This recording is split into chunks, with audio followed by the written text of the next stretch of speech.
السلام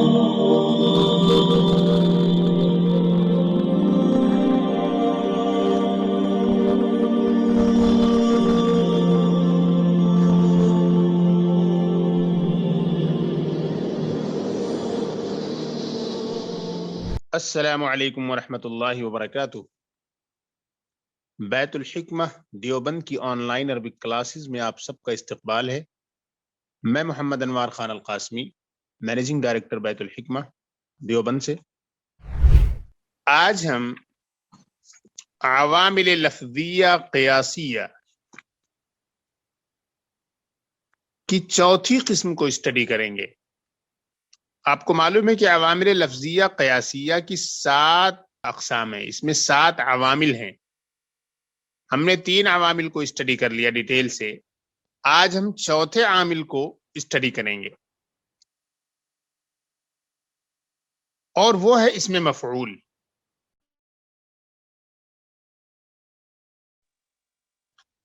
ورابعها اسم المفعول، اور چوتھا عامل لفظی اسم مفعول ہے۔ پیچھے آپ نے اس میں فاعل کو اسٹڈی کیا ہے۔ وَهُوَ كُلُّ اسم اشتق لذات من وقع عليه الفعل۔ اسم فاعل اسم مفعول دونوں بالکل اپوزٹ ہوتے ہیں۔ اسم فاعل وہ ہوتا ہے جو کرنے والا ہوتا ہے، ڈوور جو ہوتا ہے، عمل کو جو انجام دیتا ہے، فعل کو جو انجام دیتا ہے، فعل کو جو کرتا ہے، وہ ہوتا ہے اسم فاعل۔ اسم مفعول جسٹ اس کا اپوزٹ ہوتا ہے۔ اسم مفعول وہ ہوتا ہے جس پر کرنے والے کے فعل کا، کرنے والے کے عمل کا اثر پڑتا ہے، جس پر ایکشن آ کر گرتا ہے، جس پر فعل آ کر پڑتا ہے، فعل جس پر اثر انداز ہوتا ہے، اس کو کہتے ہیں ہم اسم مفعول۔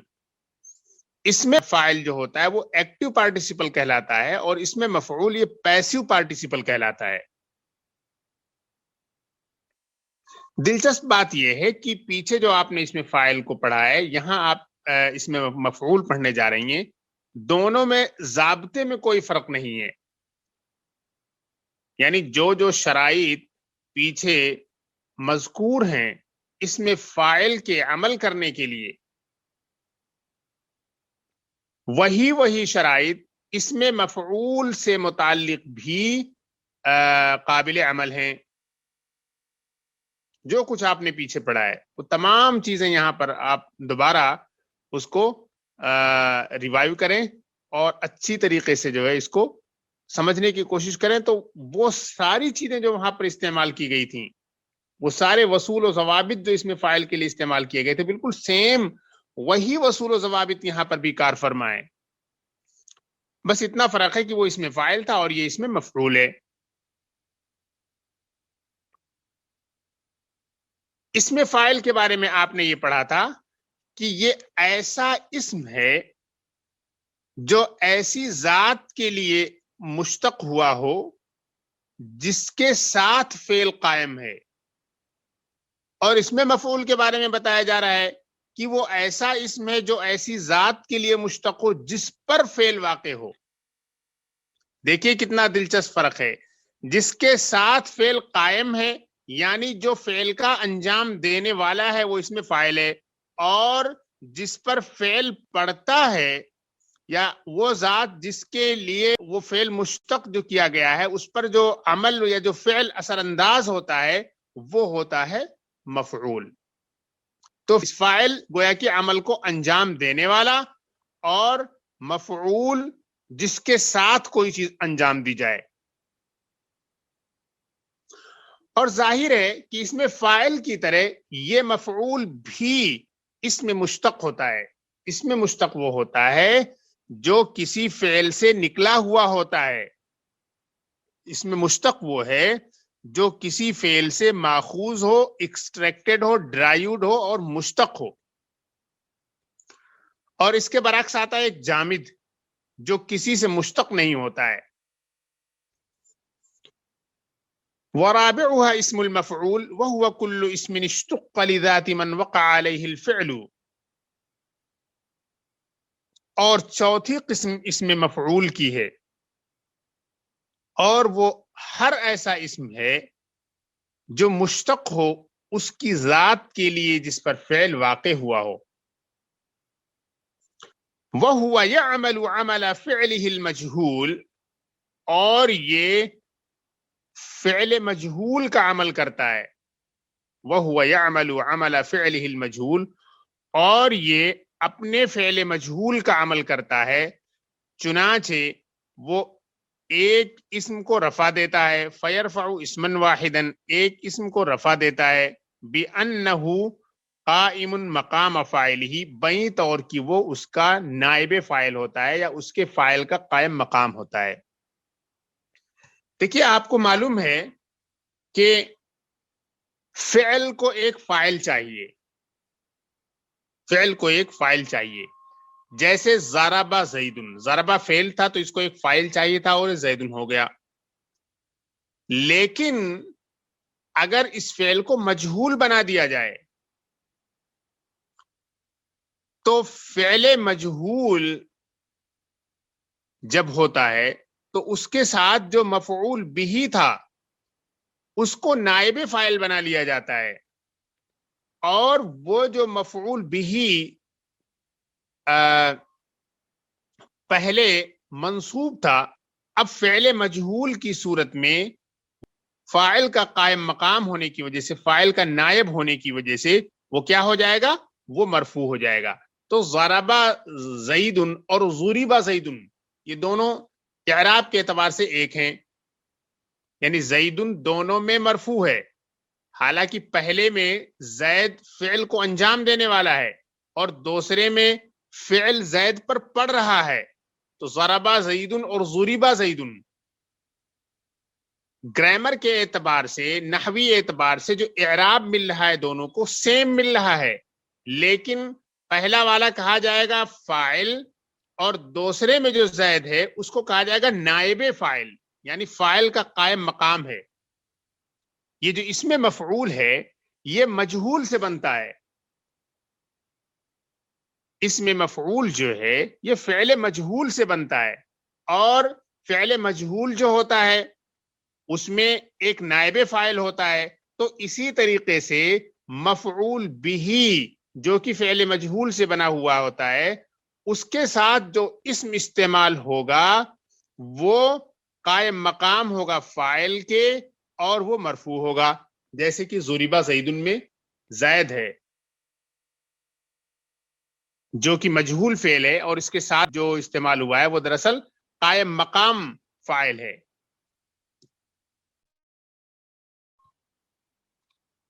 وَهُوَ يَعْمَلُ عَمَلَ فِعْلِهِ الْمَجْهُولِ فَيَرْفَعُ اسْمًا وَاحِدًا، اور یہ یعنی اس میں مفعول اپنے فعل مجہول کا عمل کرتا ہے، یعنی فعل مجہول کو ایک نائب فاعل چاہیے اور نائب فاعل بھی مرفوع ہوتا ہے، تو مفعول جو ہے اس کو بھی ایک نائب فاعل چاہیے اور یہ بھی اس کو مرفوع کرے گا. فَيَرْفَعُ اسْمًا وَاحِدًا، چنانچہ یہ ایک اسم کو رفع دے گا، بِأَنَّهُ قَائِمٌ مَقَامَ فَاعِلِهِ، بیں طور کی وہ اس کے فاعل کا قائم مقام ہوگا.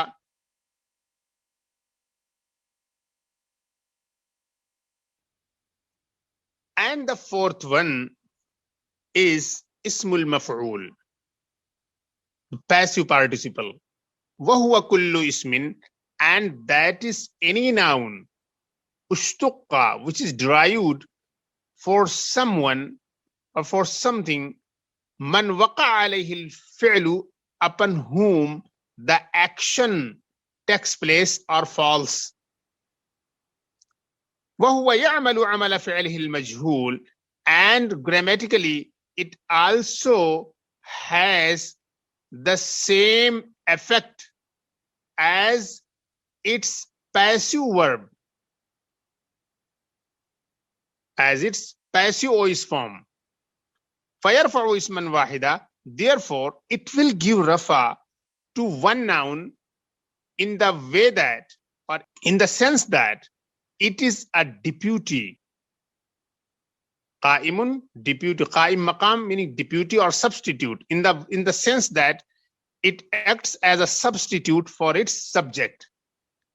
سبجیکٹ جو ہوتا ہے یعنی کہ جو اس میں فاعل ہوتا ہے، یہ جو مجہول کے ساتھ جو اسم استعمال کیا جائے گا وہ نائب بنے گا فاعل کا، اور نائب ہونے کی وجہ سے وہ مرفوع ہوگا.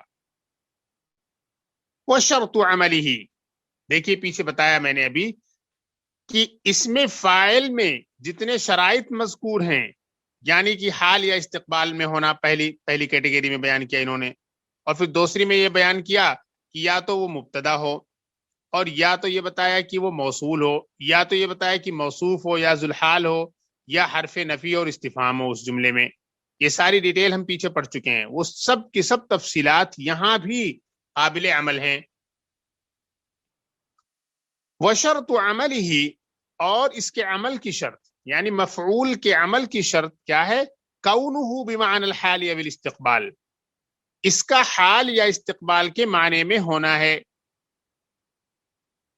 اس کا حال یا استقبال کے معنی میں ہونا ہے. پیچھے میں نے بتایا تھا کہ اس میں فاعل بھی جو ہے ضروری ہے کہ وہ حال یا استقبال کے معنی میں ہو اگر یہ عمل کرے گا. وہی شرط یہاں بھی ہے تاکہ اس کو مشابہت ہو جائے بالکل. نمبر 2 واعتمادہ، یہ پہلی کیٹیگری ہوئی. پہلی کیٹیگری میں یہ ہے کہ یا تو یہ حال کا معنی رکھتا ہو جملے میں اور یا تو استقبال کا. دوسری کیٹیگری کے تحت کئی چیزیں آ رہی ہیں. اس میں کیا کیا بتا رہے ہیں؟ اس میں 6 چیزیں ہیں. ایک تو یہ کہ یہ مبتدا پر اعتماد کرے، کما فی اسم الفاعل، جیسا کہ اس میں فاعل میں تھا. مثال کے طور پر زید مضروب غلامہ الان او غدن، کہ زید اس کا غلام مارا جا رہا ہے یا مارا جائے گا. زید اس کا غلام اس وقت مارا جا رہا ہے یا کل مارا جائے گا. زید اس کا غلام اس وقت مارا جا رہا ہے یا کل مارا جائے گا، یا زید کا غلام اس وقت مارا جا رہا ہے یا کل مارا جائے گا. یعنی چاہے آپ الان استعمال کریں تو یہ حال کے سینس میں ہوگا، حال میں استعمال ہوگا، اور اگر آپ نے غدن استعمال کیا اس کے ساتھ تو یہ اس کو مستقبل میں لے کر چلا جائے گا. یعنی حال یا استقبال میں سے کسی ایک میں مفعول کا استعمال ہونا ضروری ہے، تبھی جا کر یہ اپنا عمل کر پائے گا. یہاں مثال سے انہوں نے واضح کر دیا. تو دیکھیے یہ مضروبن جو ہے یہ مفعول ہے، اور جو غلامہ ہے یہ غلامہ، یہ جیسے ضرب الغلام یا ضرب غلام میں فعل مجہول جو ہوتا ہے اس کے ساتھ نائب فاعل جو ہوتا ہے بالکل وہی سیم ہے، مضروب غلامہ. تو غلامو اس کا غلام، زید اس کا غلام اس وقت مارا جا رہا ہے یا کل مارا جائے گا، یا اس وقت مارا گیا یا کل مارا جائے گا، جو بھی آپ استعمال کریں. تو اہم بات یہ ہے کہ مضروب مفعول ہے، اور غلامو یہ جو ہے وہ اسم ہے جو کہ مرفوع ہے، جس کو مضروب نے رفع دیا ہے، اور یہ دراصل فاعل کا قائم مقام ہے. اوکے. نمبر 2 اول موصول، یا یہ کہ موصول ہو. مثال کے طور پر المضروب غلامہ زید، المضروب غلامہ زید، یعنی کہ جسے مارا گیا ہے. المضروب وہ جس کو مارا گیا ہے اس کا غلام زید ہے. تو یہاں پر آپ دیکھیے پیچھے آپ نے پڑھا تھا، پیچھے آپ کو اس میں فاعل میں ایک مثال دی گئی تھی، مثلا کہ الضارب عمرا فی الدار. اب یہاں پر آ گیا المضروب غلامہ، وہ جس کا غلام مارا گیا ہے. تو اس میں جو یہ الف لام ہے یہ الذی کے معنی میں ہے، المضروب غلامہ زید. تو اب دیکھیے یہاں پر مفعول موصول کے ساتھ کنیکٹڈ ہے، موصول کے ساتھ مربوط ہے۔ نمبر 3 والا آئیے دیکھیے، اول موصوف، یا تو یہ کسی موصوف پر اعتماد کرے، کسی موصوف پر اعتماد کرے اور یہ خود صفت بن کر آئے، جیسے جاءنی رجل مضروب غلامہ، میرے پاس ایک ایسا آدمی آیا جس کا غلام مارا جا رہا ہے، میرے پاس ایک ایسا آدمی آیا جس کا غلام مارا جا رہا ہے۔ تو یہاں پر رجل یہ موصوف ہے اور مضروب یہ مفعول ہے، اور اس نے اس پر اعتماد کیا، اس کے ساتھ کنیکٹڈ ہے۔ تو پہلے میں تھا مبتدا کے ساتھ کنیکٹڈ تھا، دوسرے میں موصول کے ساتھ کنیکٹڈ تھا، اور یہ تیسرے میں انہوں نے موصوف کے ساتھ اس کو کنیکٹڈ کر دیا۔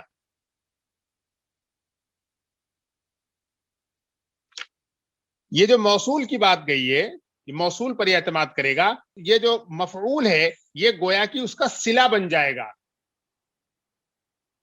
موصول پر اعتماد کرے گا، موصول سے کنیکٹڈ ہوگا، اور یہ خود جو مفعول ہے وہ خود صلہ بن جائے گا۔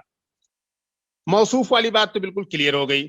جاءنی رجل مضروب غلامہ، میرے پاس ایک ایسا آدمی آیا جس کا غلام مارا جا رہا ہے، تو رجل یہ موصوف ہے اور مضروب یہ صفت ہے، اور یہی مفعول ہے، اور غلامہ، یہ دیکھیے یہاں پھر یہ غلام مرفوع ہوا، یہ مضروب کی وجہ سے ہوا، اس نے عمل کیا اس پر۔ اور دیکھیے آگے بتا رہے ہیں نمبر 4 میں، او ذل حالی، یا ذوالحال پر اعتماد کرے مفعول، جیسے جاءنی زید مضروبا غلامہ، میرے پاس زید آیا اس حال میں کہ اس کا غلام مارا گیا تھا، تو گویا کہ یہ ذوالحال پر یہ اعتماد کر رہا ہے اس جملے میں، یعنی ذوالحال سے مربوط ہے، یہ زیدن ہی ذوالحال ہے، حال وہ ہے جو جس کی حالت بیان کی جائے، اور یہ خود جو مفعول ہے یہاں پر یہ خود حال بن رہا ہے، اور زید ذوالحال بن رہا ہے، تو یعنی کہ مفعول ایسی صورت میں خود حال بنے گا اور کسی ذوالحال سے کنیکٹڈ ہوگا۔ تو جاءنی زید، زید میرے پاس آیا اس حال میں کہ اس کا غلام مارا جا رہا ہے، تو زید یہاں پر ذوالحال ہے، اور مضروباً جو مفعول ہے یہ خود حال بن رہا ہے۔ حال ہمیشہ منصوب ہوتا ہے، ذوالحال اور حال میں یہ چیز نوٹ کرنے کی ہے کہ حال ہمیشہ منصوب ہوتا ہے، تو اسی لیے مضروباً یہاں منصوب ہو گیا، اور اس نے خود تو منصوب ہے لیکن آگے آنے والا جو اس کا نائب فاعل ہے اس کو اس نے رفع دے دیا، یہ اہم بات ہے۔ جاءنی زید مضروبا غلامہ، میرے پاس زید آیا اس حال میں کہ اس کا غلام مارا جا رہا ہے۔ آگے دیکھیے نمبر 5، نمبر 5 میں ہے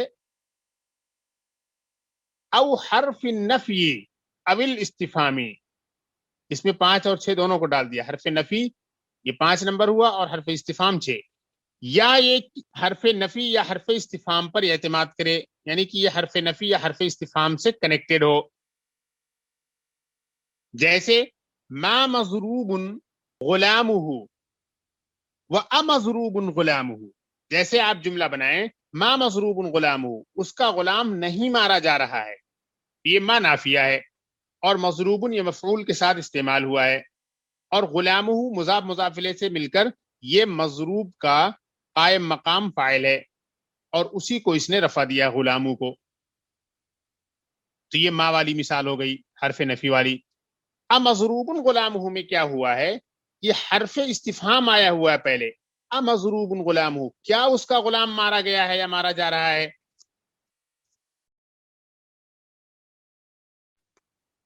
تو امضروب غلامہ میں دیکھیں آپ یہ استفہامیہ ہے، انٹروگیشن کے لیے، پارٹیکل آف انٹروگیشن ہے، اور مضروب یہ مفعول ہے اور غلامہ یہ اس کا فاعل ہے، تو اس میں یہ بتا رہے ہیں کہ یا تو یہ حرف نفی یا حرف استفہام کے ساتھ کنیکٹڈ ہو، جیسے ما مضروب غلامہ، اس کا غلام نہیں مارا جا رہا ہے، یا امضروب غلامہ، کیا اس کا غلام مارا جا رہا ہے، تو وہ تمام تفاصیل جو بیان کی گئی ہیں اس میں فاعل کے ساتھ، وہ تمام کی تمام چیزیں اس میں مفعول کے ساتھ بھی اپلیکیبل ہیں. بس فرق یہ ہے کہ وہاں وہ اس میں فاعل تھا، اس کا معنی الگ ہوگا، کہ اس میں مفعول ہے، اس کا معنی الگ ہوگا. ورنہ نحوی جو اصول بیان کیے گئے ہیں، گرامیٹیکل کنسپٹس اور گرامر کے جو پوائنٹس بیان کیے گئے ہیں اور قابل عمل ہیں اس میں فاعل کی صورت میں، وہ تمام کے تمام اس میں مفعول کی صورت میں بھی قابل عمل ہیں. اب دیکھیے پیچھے آپ نے یہ پڑھا تھا اس میں فاعل کے ساتھ کہ اس میں فاعل میں اگر مذکورہ دونوں شرطوں میں سے کوئی ایک نہ پائے جائے تو ایسی صورت میں اس میں فاعل بالکل عمل نہیں کر پائے گا. مذکورہ دونوں شرطوں سے مراد تھی یہ یا تو حال یا استقبال میں استعمال نہ ہوا ہو، اور جو شروط ستہ بیان کی گئی ہیں مبتدا، موصوف، ذوالحال، حرف نفی اور حرف استفہام، ان میں سے کوئی ایک نہ پائے جائے تو پھر ایسی صورت میں اس میں فاعل اپنا عمل نہیں کر پائے گا. وہی سیم رول یہاں بھی اپلیکیبل ہے مفعول کے ساتھ کہ اگر اس کے اندر مذکورہ دونوں شرطوں میں سے، یعنی شرط اول تو یہ ہے کہ یہ حال یا استقبال کے معنی میں ہو، اور شرط ثانی میں یہ 6 چیزیں بیان کی گئی ہیں کہ ان 6 میں سے کوئی ایک چیز پائی جائے. تو اگر ان 6 میں سے کوئی ایک چیز نہ پائی جائے اور جو ہے حال یا استقبال کے معنی میں نہ ہو تو پھر ایسی صورت میں مفعول کا بھی عمل ساقط ہو جائے گا، باطل ہو جائے گا، اور یہ عمل نہیں کر پائے گا جملے میں. اور پھر ایسی صورت میں کیا ہوتا ہے، آپ نے پیچھے اس میں فاعل میں پڑھا تھا کہ پھر اسے اپنے ما بعد کی طرف مضاف کر دینا ضروری ہوتا ہے، اپنے ما بعد کا مضاف بنا دیا جاتا ہے. وہی سیم چیز یہاں پر بھی ہوگی. وَإِذَا انْتَفَى فِيهِ أَحَدُ الشَّرْطَيْنِ الْمَذْكُورَيْنِ، اور اگر اس میں دونوں مذکورہ شرطوں میں سے ایک موجود نہ ہو. انتفا ینتفی انتفاعن کے معنی ہوتے ہیں موجود نہ ہونا. ینتفی عملہ تو کہہ رہے ہیں ایسی صورت میں اس کا عمل بھی موجود نہیں ہوگا، اس کا عمل بھی ختم ہو جائے گا. وحینئذ یلزم اضافتہ الی ما بعدہ، اور پھر ایسی صورت میں اسے اس کے بعد کی طرف، یعنی اس کے بعد جو حصہ ہے جملے کا، اس کا مضاف بنا دینا ضروری ہوگا، اس کی طرف مضاف کر دینا ضروری ہوگا. اور اگر اس میں دونوں ذکر کی گئی شرطوں میں سے ایک موجود نہ ہو تو پھر اس کا عمل ختم ہو جاتا ہے، اور ایسی صورت میں اسے اپنے ما بعد کی طرف مضاف بنا دینا ضروری ہو جاتا ہے. آگے دیکھیے وَإِذَا دَخَلَ عَلَيْهِ الْأَلِفُ وَاللَّامُ، اور جب اس پر الف اور لام داخل ہو جائے. یہ بھی آپ نے پیچھے پڑھا اس میں فاعل کے ساتھ کہ اس میں فاعل پر اگر الف لام داخل ہو جائے، یعنی کہ اس میں فاعل اگر معرف باللام ہو جائے تو کہہ رہے ہیں کہ پھر تو ہر حال میں وہ اپنے ماں باپ پر اثر انداز ہوگا، ہر حال میں وہ اپنے ماں باپ پر عمل کرے گا، اپنے بعد والے حصے پر عمل کرے گا، چاہے وہ ماضی کے معنی میں ہو یا حال کے معنی میں ہو یا استقبال کے معنی میں ہو، اور چاہے اس کے اندر وہ جو شروط ستہ ہیں وہ ان میں سے کوئی ایک پائی جائے یا نہ پائی جائے، ہر حال میں وہ عمل کرے گا. اور اگر اس پر الف اور لام داخل ہو جائے، وَإِذَا دَخَلَ عَلَيْهِ الْأَلِفُ وَاللَّامُ، اور اگر اس پر الف اور لام داخل ہو جائے، يَكُونُ مُسْتَغْنِيًا عَنِ الشَّرْطَيْنِ فِي الْعَمَلِ، تو پھر ایسی صورت میں عمل کرنے میں وہ دونوں شرطوں سے مستغنی ہوگا، یعنی عمل کرنے کے لیے دونوں شرطوں کی اسے ضرورت نہیں پڑے گی. اور اگر اس پر الف اور لام داخل ہو جائے تو پھر مفعول کو عمل کرنے کے لیے دونوں شرطوں کی ضرورت نہیں پڑے گی، یعنی عمل کرنے کے لیے وہ دونوں شرطوں سے مستغنی ہو جائے گا. یہی سیم چیز اس میں فاعل کے ساتھ بھی تھی کہ اس میں فاعل پر اگر الف لام آ جائے تو پھر اس کو کسی شرط کی ضرورت نہیں ہے. مثال دے رہے ہیں آپ کو، مثلو جاءنی المضروب غلامہ، میرے پاس وہ آیا جس کا غلام مارا گیا یا مارا جا رہا ہے یا مارا جائے گا. تو یہاں پر یہ جو المضروب ہے، یہ مضروب اب کوئی ضروری نہیں ہے کہ یہ حال یا استقبال ہی کے معنی میں ہو، ماضی میں بھی جا سکتا ہے یہ الف لام لگنے کے بعد۔ حرف اور استقبال کی تحدید سے یہ بالکل وہ ہو جاتا ہے، الگ ہو جاتا ہے اور آزاد ہو جاتا ہے۔ سیاق و سباق سے پتہ چلے گا کہ یہ کس سینس میں استعمال کیا گیا ہے۔ تو الحمدللہ ہم نے اس میں مفعول جو عوامل لفظیہ قیاسیہ کی ایک بہت ہی اہم بحث تھی اس کو بھی مکمل کر لیا۔ تو اب تک آپ نے عوامل لفظیہ قیاسیہ کے 4 عوامل کور کیے ہیں، ایک ہے فعل اور دوسرا ہے مصدر اور تیسرا ہے اسم فاعل اور آج آپ نے پڑھا اسم مفعول۔ اب اس میں صرف 3 باقی ہیں، چھوٹے چھوٹے ہیں، انشاءاللہ ہم بہت جلدی انہیں بھی کور کر لیں گے۔ السلام علیکم ورحمۃ اللہ وبرکاتہ۔